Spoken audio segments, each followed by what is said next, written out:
Okay. Hey Google, how many tigers are there in this world? This was my 9-year-old daughter asking questions on a Sunday afternoon. Estimated to be 3,890. So Google responded saying there are 3,890 tigers in this world. And she was like, wow, almost 4,000 tigers. That's a lot.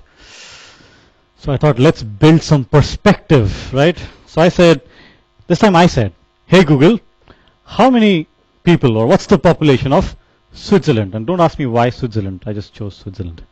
The population of Switzerland was 8.42 million in 2017.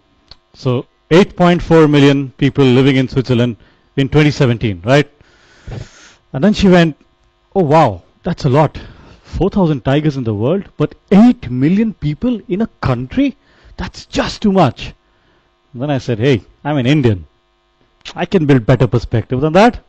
So I said, hey Google, what's the population of the city of Mumbai?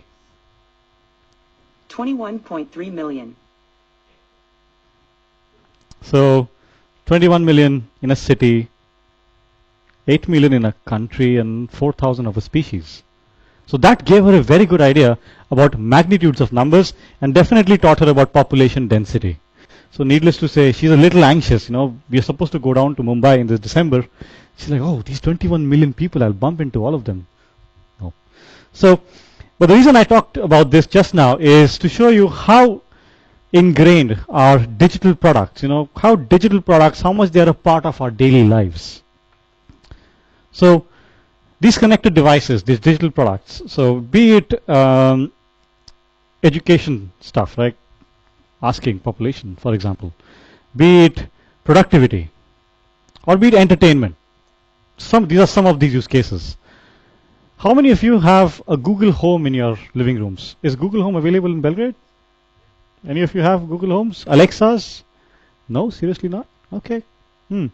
I was in Zurich last week and I had 70% of the audience raising hands to this question. But okay, different regions. You'll see a lot more of them coming soon. So while digital products are now quite popular, being adopted a lot more in different parts of the world, developing these products is quite a challenge. So like I said, I've worked with Philips TVs before, connected TVs, right? Smart TVs. It's quite a challenge working with hardware products that are connected, and especially trying to do that in a iterative manner is even more challenging, because the key thing there is a lot about way of working. It's a lot about mindset and then about culture. So what I will take you through now in the next 20-30 minutes is the challenges involved around developing digital products or connected products, and then a framework, again a 3-point framework on navigating around this. How do you deal with these challenges? First, let's begin with a couple of statistics. So global TV shipments. Back in 2015, less than half the TVs being shipped across the globe were smart TVs, 45%. But in only 2 years from then, this number went up to 2/3, 64%. And is going up rapidly. Think of wearables. I'm wearing my Fitbit. Yes, Fitbits, smartwatches, stuff like that. 2017 September, Tim Cook, the CEO of Apple, launched Apple Watch Series 3.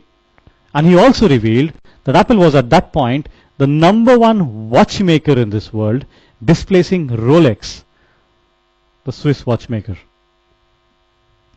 So digital products are undeniably a big part of your future.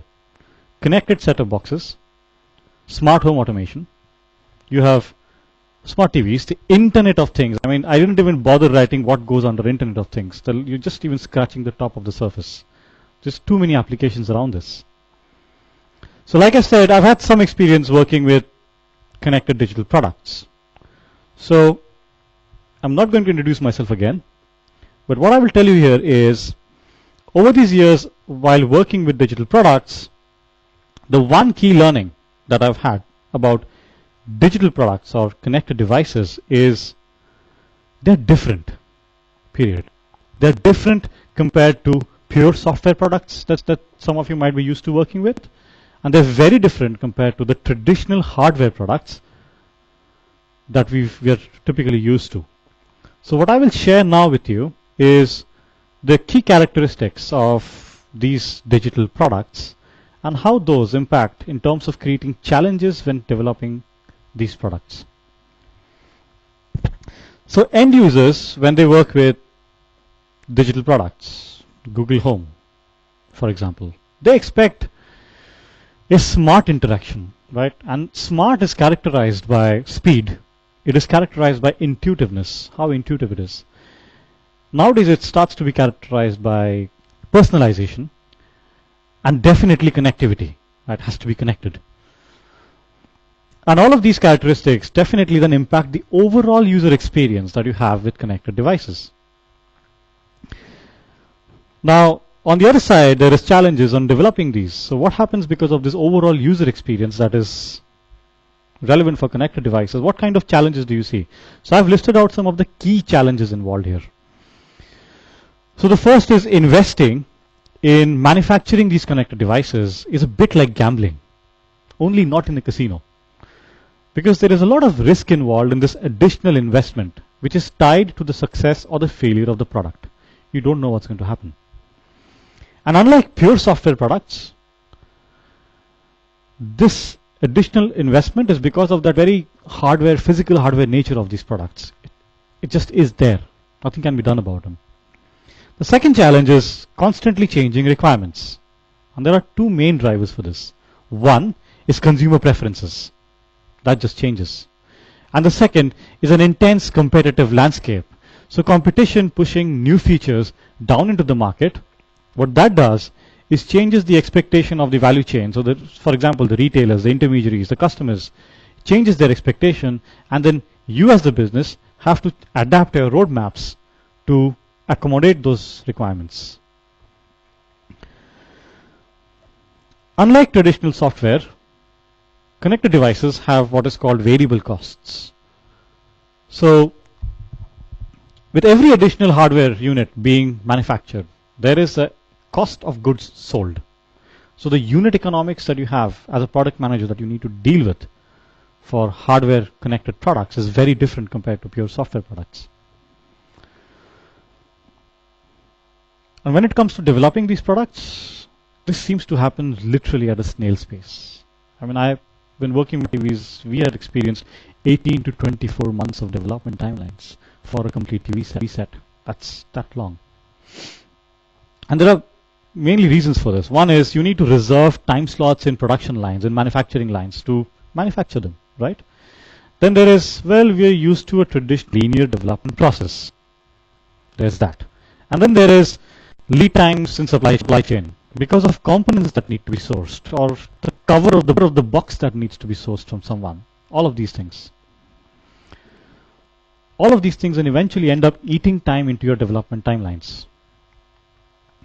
So not dealing with these challenges in the right manner or not dealing with them in time eventually leads to unhappy customers, delays in product shipments, and a brand equity being hurt, your brand image being hurt. At the end of the day, it basically hurts your financials, the margins, the revenues, and hurts your business. So the traditional process of developing products and applying that to connected products is not necessarily the best way to do it. So how do we minimize this impact, right? The Agile Manifesto for Software Development, was published 17 years back.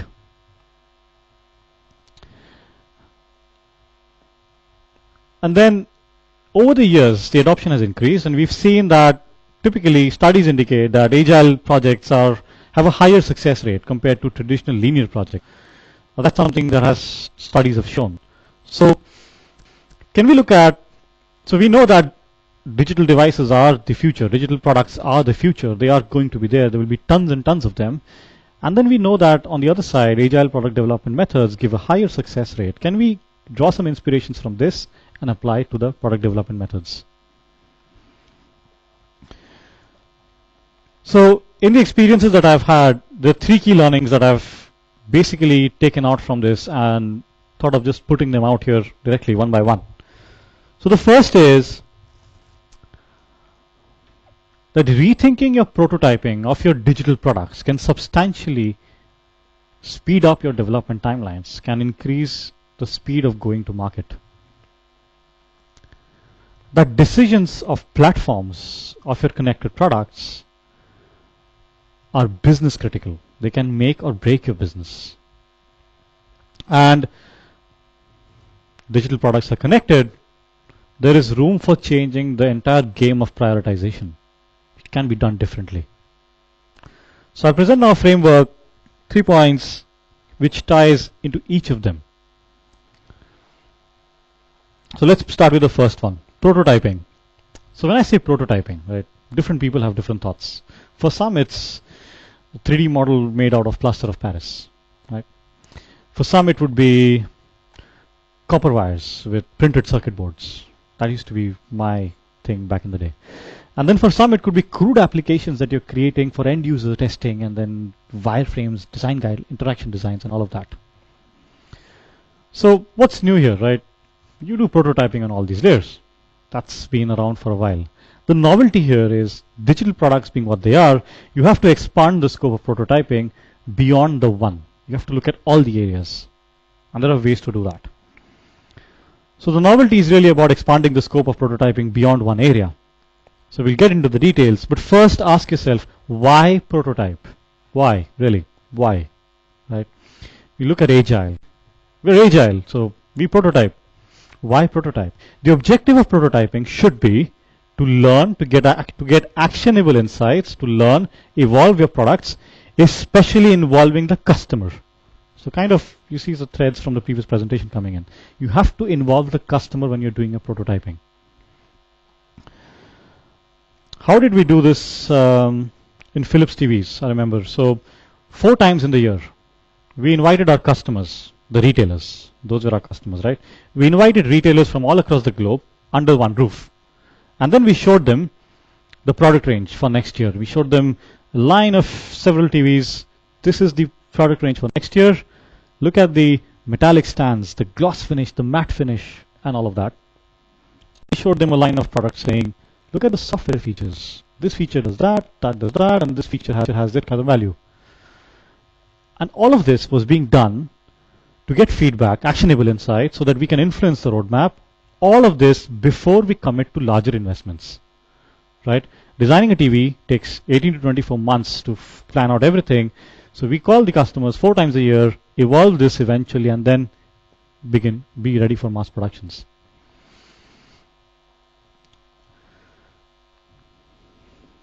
Like I said, connected devices, digital products are about the whole user experience. So there is the look and feel, the form factor, which is all about look and feel.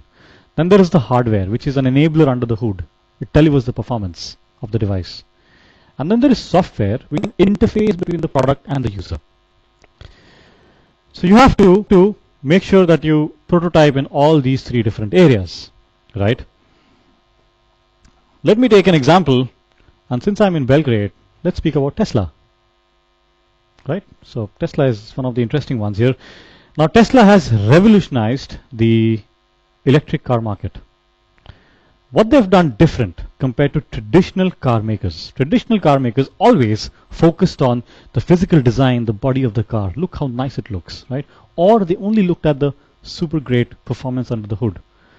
Tesla changed this, saying we are going to also deliver good performance under the hood and deliver inspiring and innovative user interface, for example, on the dashboards on the Tesla vehicles. So they looked at the entire product. This is a connected product. There's a different paradigm of interaction. So let's deliver value on multiple angles. And when it comes to hardware products, there is one specific area that let's dig into this for a moment. Hardware prototyping, right? Many people say this. Hardware prototyping is expensive. It's time intensive. We don't know how to do this. I would argue why. Why wouldn't you know this? Because when I worked at Philips, the guys, the engineers who work with hardware prototyping, they often went back to rapid development boards like Raspberry Pi, Adrenio. All of these tools are available for them to iterate and test radically new concepts with hardware. It's the time when they're trying to understand what is the right product to build. So when they're doing this iteration, product testing, user testing, all of that, they're using these kind of tools. A friend of mine recently also told me about the ACK, the Alexa Connect Kit, ACK. All of these are tools to iterate product development. Pretty cool tools to use. So keep your eyes and ears open to find what's the latest and greatest in terms of the tools available. It doesn't have to be hard.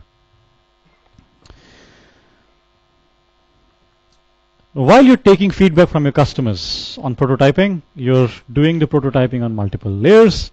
If there is no one single person looking at this from the top on what's going on everywhere, all hell can break loose.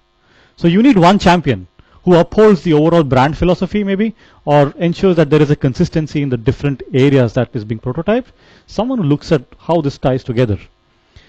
Typically, you would expect a product manager who is extremely good at cross-functional collaboration. That's a basic skill of a product manager, cross-functional collaboration. Or a product manager who is very good at evangelizing internally. These are the best kind of candidates to bring all of this together.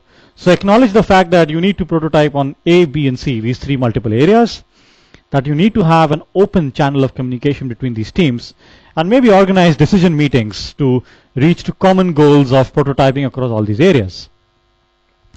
So if you want to make your product development for connected devices iterative, rethink the entire prototyping angle. Involve your customers in feedback loops, definitely, right? And then keep your eyes and ears open for what's the latest and greatest in terms of prototyping, because you can easily make that cycle time much shorter. And then ensure the hand-holding that you need to bring all of this together. Like a product guy is the guy to do this typically. So we looked at expanding the scope of prototyping to be more iterative. Let's talk about platforms. What is platform? A very fancy word, right? Again, different people have different perspectives. A platform, for someone working with mechanical products, a chassis is a platform, right? For someone working with software products, operating system, Android TV, is a platform. Someone who's a web developer, well, a framework is a platform because he creates microservices on top of it. All of them are correct. The most important point is the platform is the base on top of which you're building something, right? And digital products being what they are, it's very important that when you make your choices about platforms, you consider that this is not an operational choice. This is not a tactical move. It's a strategic choice. Raise the decision process of platforms for digital products to the strategic level. So the first thing to do about platforms is make sure that you build modular platforms. And what better example than Lego? Again, modularity. So when it comes to platforms and modularity, you want the flexibility to be able to pull things apart and put them together, much like these Lego bricks, right? And you want that extra space, that wiggle room to build new requirements because, hey, the market is changing. Remember changing requirements? A modular platform will give you that capability. It will bring you out of that pit. And then with modular platforms, you also have the ability to go to market much quicker in your next generation of products. Again, let's look at Tesla. And second time I'm mentioning Tesla because, well, I live in Norway, in Oslo. And fun fact is, Norway has the highest per capita Tesla vehicles sold. So I see them very often, probably getting biased because of that. So Tesla, for its own cars, makes what is called powertrains or drivetrains. This is the basic platform for these cars. Now imagine the modularity that they built into it, because Tesla was able to license this platform to other car makers like Mercedes and Toyota. Other car makers build their automobile products on top of that platform. So what is the extent of modularity that they've built in? And interestingly enough, well, I sell my cars to end users and I also license this platform to other car makers. That's a nice tweak to the business model as well, a new revenue source. So leveraging the modularity gives you all the flexibility you want for your products in the near future. When you make your choices on platforms, make sure that your choices last longer for at least one generation. They last longer for one generation. Why? Simple financial perspective. You want to amortize your investments in platforms over multiple generations of products. You don't want to be spending every time on new platforms. So invest time, energy, and thought into choosing your platforms, else you're stuck with your choices. You want to avoid technology obsolescence. You don't want your products to be old before they're out in the market. You don't want them to be obsolete before they're out in the market because, hey, we took 18 months to develop this. It is, but sorry, the consumer doesn't want it anymore. So avoid that technology obsolescence. You need enough juice in those platforms to be able to last longer than one generation. So invest that additional time, energy, and thought required for it. Otherwise, you will end up frequently switching your platforms, or even worse, you will end up adding yet another platform on top of all the ones you have. That just adds complexity. A company I worked in before, we invested in a new chipset and hardware platform every year for the new product range. And soon we had issues, right? As a product manager, I need to remember that my products, once shipped, are sitting in the customer premises. Maintenance is a part of the promise. It's a part of the brand promise. I have to be able to support and maintain them. So the challenge that we typically ran into was balancing resources between new development and maintaining the old products. Where do I put my resources? The more platforms I kept adding, the more I started accumulating what I call platform debt. I'm just accumulating more and more debt because I have no time for product innovation. I'm doing the same thing again and again and again and again on the platforms. Fortunately, we subsequently managed to optimize this, right? We said enough is enough. Let's stop introducing new chipsets every year. Doesn't work. Limit the number of introductions every year. And then said, let's put some more thought into the planning process of choosing the platforms. Once we want to scale, we have to choose a better capabilities in the platforms. And this seems like a very obvious way to do it. I mean, sometimes I think back, I'm like, isn't it obvious? We should have done that in the first place, right? But organizations don't understand this. It's not obvious to them because the issues that occur, they happen much later. They happen under the hood, and all of a sudden they pop up, right? It's just all of a sudden, ooh, we don't have capacity to manage all of this. And then you go, not sure what to do. So when it comes to choosing platforms, the entire decision process around choosing platforms has to be raised to the strategic level when it comes to digital products. So you need to raise this from the operational level, from the tactical level, always. And it is really the product manager's responsibility to create that visibility across the organization. You cannot depend upon others to do it. The product manager has to create that visibility. And you need visionary product managers in that case to be able to see beyond the next quarter or beyond the short term. So rethinking your platform choices on these lines will definitely help you make your connected product development more iterative. Now we established at the beginning that digital products are, well, connected, right? So you can reach these connected devices. As a company, you can reach your connected devices even when they are sitting in the customer premises because they are connected, right? So an obvious way ahead is let's exploit this connectedness of the device, right? So be connected in your thinking about your product and your product development, both. Yet, companies have a challenge even with this. Why? Because typically in companies, teams are organized around projects. And projects have a very finite lifetime. Conceptualization till delivery, till the physical shipment of goods, right? That's the project lifetime. So if I have to deliver a new feature, new solution on that same device after the physical shipment of the devices on this side, that's unthinkable for companies. Very difficult for them to fathom this. So again, in a previous company I worked with, we had the same thing, that the day of physically shipping out these devices is the ultimate milestone to worry about. Nothing else. That's the milestone. Which meant that all the teams were struggling, fighting, working towards delivering all the features that are required. And all the features were packed into that one day. So development teams, testing teams, QA teams, stressed out completely. Oh, we have delivery coming up soon. And then there are project managers who bother them. And then the product managers who bother them. Product teams and engineering teams are constantly at conflict because of the scope of the features and the timing of the features. There has to be balance somewhere. And these development teams were always short on time, always, because we had platform debt, remember? So how do we deal with this? So what we did is we realized, hey, these devices are connected once they will reach the customer premises. And we had started to see higher rate of connected devices. So the customer actually buying the device and connecting the internet to it was going massively up. So we said, let's exploit that fact. So let's rethink the way we prioritize our features. So we made, on a very high level, we made two buckets. We said now and later. Seems simplistic, right? Now and later. So what goes in now? Imagine a feature that needs to work even if the device never went online. So mandatory requirements, certification requirements.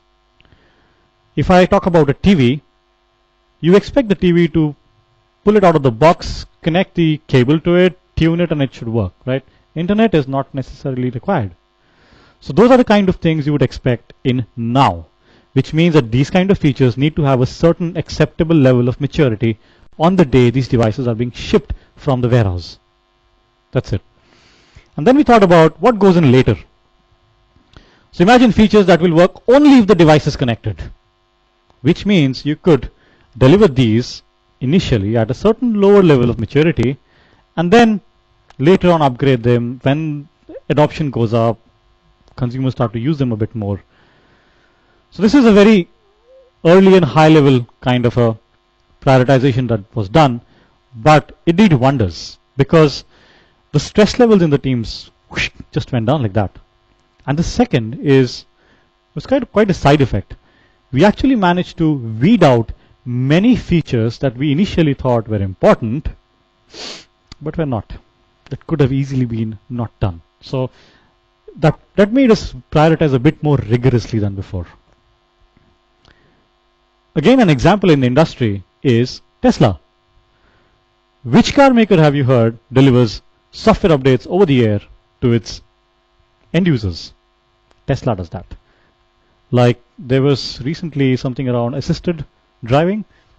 It's been in the media, but idea being a car maker disrupts the industry and also goes in new ways saying we can ship you new features even after the cars are shipped. I don't need to delay my car shipments just because the feature is not ready. Your devices are connected on the field. You can use all the data that is extracted from these devices. What do you use them for? Two things. Product decisions and technical debt. Two things you can use the data for. Now imagine if this clicker were a connected device and there is a button which does this. Blacks it out. Now in the next year's product range, if I am the product manager here and I want to make a decision, should I get rid of this button because it just adds cost to my physical device? How do I know this? One, I can go to my users and kind of sample them and ask, do you use this? How useful is it? Etc. etc. Two, if this is connected, pull the data out and see how many people actually clicked on it, how many times they clicked on it, so on and so forth. So you can use all of this data to be able to influence your product decisions, if not make the exact choice from that. The part on the technical debt is you can use crash logs, debug dumps, all of these from these devices, pull them out, analyze them, and see if you can really improve the performance of the software being delivered on the field. So what you could effectively do is shorten the turnaround time while fixing field issues. So customer satisfaction levels go up. And then explore connectedness. Explore experimentation, sorry. So much like the apps that you're used to, right? You're used to websites and applications with experimental UIs. Many of you are used to that. You see, a friend of yours probably has a different UI compared to you because you're on either two different versions or you're just in the A and the B part of the A/B testing, right? So if you want to introduce new features in your connected devices, why not? So let's say if you want to do that in the 2019 product range, why not build a capability in the 2018, 17, and 16 products which are on the field?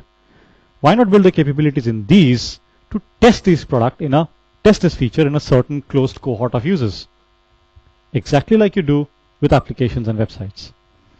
So I remember when I was in Philips, we actually tested a strategy to monetize the connected devices on the field. So what we did is we enabled pre-rolled video advertisements on a cohort of devices, and what we did is we tested the uptake of these, and then we looked at what kind of capability do we have in actually delivering this. So we assessed our own capability, seeing are we able to do this when it scales to these many products, these many devices, or these many devices, and so on and so forth.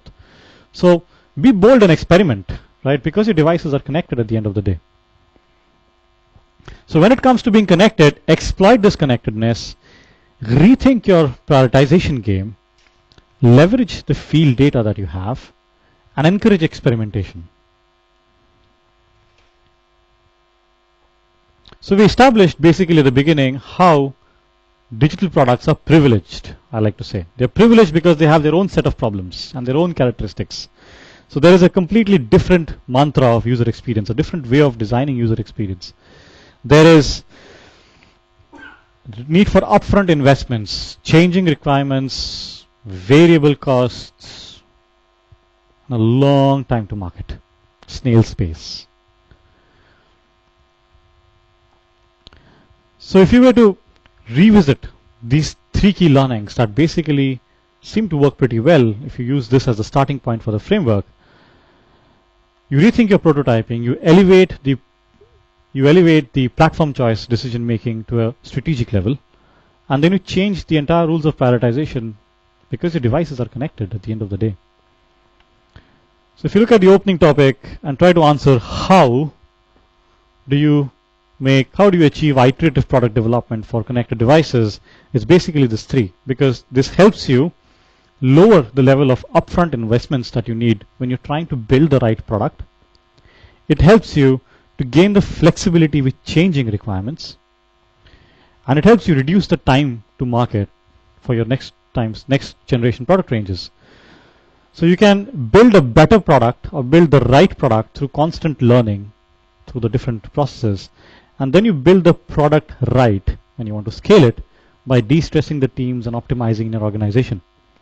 So it will then basically help you drive through the kind of right mindset and the way of working you need to make even digital products developed in an iterative fashion.